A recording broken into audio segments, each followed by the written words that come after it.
बिस्मिल्लाहिर्रहमानिर्रहीम। अस्सलामु अलैकुम वरहमतुल्लाहि वबरकातुहू and welcome to my YouTube channel Kamal Arif official. नाज़रीन मोहतरम, सही बुखारी में ज़िना के गुनाह के बयान का एक चैप्टर है जिसमें इंटरनेशनल नंबरिंग के मुताबिक 6809 नंबर हदीस है। रसूल अल्लाह सल्लल्लाहु अलैहि वसल्लम ने फरमाया कि बंदा इस वक्त मोमिन नहीं रहता जिस वक्त वो ज़िना कर रहा होता है। गोया जितना वक्त ज़िना में गुज़रा वो वक्त कुफ़र की हालत में गुज़रा। ये मैं ख़ुद से नहीं कह रही, अल्हम्दुलिल्लाह पूरे हवाला और मुकम्मल तौर पर समझ बूझ के साथ शरीयत की नज़र से लिख रही हूँ। अब ज़रा औरतें सोचें कि जब किसी गैर महरम ने इनके जिस्म को शहवत के साथ हाथ लगाया, वो सारा वक्त इनका कुफ़र में गुज़रा। अब कहने को तो मुसलमान बनी फिरती हैं, लेकिन कल को नामाए अमाल जब खोला जाएगा तो यही लिखा होगा कि इतना वक्त कुफ़र की हालत में गुज़रा। अल्लाह अकबर, कबीरा गुनाह जो कि बआसानी किया जा रहा है। सोचती हूँ तो रोंगटे खड़े हो जाते हैं कि महज चंद लम्हों की लज्जत के लिए अपनी आखिरत ही गंदी कर दी जाए। और अगर अल्लाह ना करे किसी को इस दौरान मौत ने आ पकड़ा तो लज्जत के नशे में मसरूफ़ इंसान तो कुफ़र में मर गया। अस्तग़फिरुल्लाह। ऐसा शख्स जो ज़िना करते करते बुढ़ापे की उम्र को पहुँच गया तो हदीस पाक में आता है कि कल क़यामत के दिन अल्लाह उसके चेहरे से मुँह मोड़ लेंगे और सातों आसमान और ज़मीनें इस पर लानत बरसाएंगे।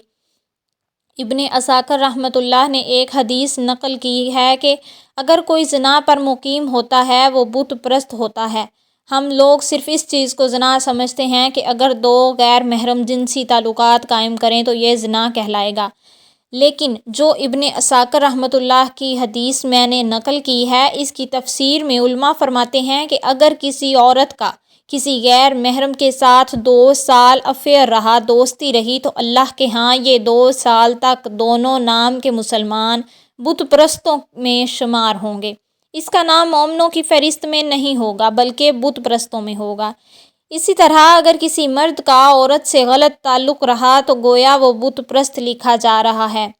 आज सोचिए कि हम बुत परस्तों की बातें पढ़ते हैं तो कहते हैं ये ईमान से महरूम थे। कहीं ऐसा तो नहीं कि हम कलमा पढ़ते हुए भी बुत परस्त लिखे जा रहे हों। बुत परस्त यानी मुशरिक, तो इसका मतलब आप 2-3 साल के हराम ताल्लुकात में मुशरिक लिखे जा रहे हो। इस पॉइंट को खूब अच्छी तरह समझें कि ये ज़िना का गुनाह ईमान से महरूम कर देगा और इंसान को अल्लाह से दूर कर देगा। ये जो होता है ना कि किसी को मोहब्बत से चाहना, हर वक्त इसका ज़िक्र ज़ुबान पर रहना, तो फिर अल्लाह बंदे का नाम ईमानदारों की लिस्ट से निकाल देते हैं। जब मेरे बंदे ने अपना दीन ईमान इसे समझ लिया है जो इसके लिए कुछ रिश्ता ही नहीं, तो अल्लाह को क्या ज़रूरत है तुम्हें अपने शुमार में लिखने की। सोचिए ये कितना बड़ा गुनाह है। गुनाह को गुनाह समझा जाए तब वो गुनाह लगता है, वरना नहीं। अगर ज़ानिया औरत बग़ैर तौबा के मर जाएगी तो जहन्नुम में फ़रिश्ते इसको एक गार की तरफ ले जाएंगे। इस गार के मुंह पर चट्टान रख देंगे ताकि वो औरत निकल ना सके। इस गार के अंदर बिच्छू होंगे और वो इस औरत के जिस्म पर चिमटेंगे जैसे शहद की मक्खियाँ शहद के छत्ते पर होती हैं। और इतने बिच्छू एक वक्त में इसे डंग मारेंगे, इसको तकलीफ़ होगी और इस वक्त उसे आवाज़ आएगी कि तूने वो गुनाह किया जिसकी वजह से तेरे जिस्म ने मज़े लिए थे। आज तेरे जिस्म के अंग अंग में जहर जाएगा और इस जिस्म को तकलीफ़ पहुँचाएगा ताकि तेरे मज़ों का हिसाब पूरा हो सके। सोचिए कि अकेला जिस्म, अकेला इंसान, एक गार, मुंह बंद, घुप अंधेरा, शहद की मक्खियों के छत्ते से ज़्यादा बिच्छू जिस्म पर चिमटे हुए एक वक्त में काटेंगे। मेरे भाई, आज दुनिया की मक्खी अगर काट ले तो बर्दाश्त से बाहर होता है, जब बिच्छू का छत्ता जिस्म पर चढ़ेगा तब क्या हाल होगा। सोच लें, चंद लम्हों की लज्जत के लिए अल्लाह की बारगाह में बंदा धुतकार दिया जाएगा। मेरे भाई मेरी बहन, इससे बड़ी हमाकत और बदबख्ती भला क्या होगी।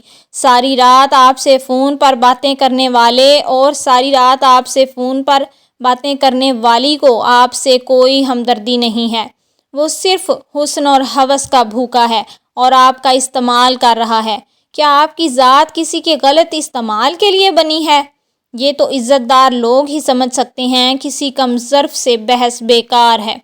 खुदारा आप चाहें तो अपनी भी और दूसरों की भी आखिरत को संवार सकते हैं اور بالفرض اگر اسے محبت ہے بھی تو وہ جس نے تمہیں 70 ماؤں سے زیادہ پیار کیا، اس کی محبت کے سامنے تو اس شخص کی محبت آٹے میں نمک کا 1000واں حصہ بھی نہیں ہے۔ آج کے دن میں ایسے تمام گناہوں سے توبہ کر کے ہر بہن، بیٹی اور بھائی خود کو اس غلاظت اور کفر کی زندگی سے نکال سکتا ہے۔ اگر واقعی کوئی تمہارا اپنا ہے تو اس تعلق کی جانچ یہ ہے کہ اسے تمہاری آخرت کی کتنی فکر ہے۔ ایسی مزید اچھی ویڈیوز کے لیے میرے چینل کو سبسکرائب کر لیجئے۔ انشاءاللہ بہترین اچھی باتیں آپ تک پہنچتی رہیں گی۔ جزاک اللہ۔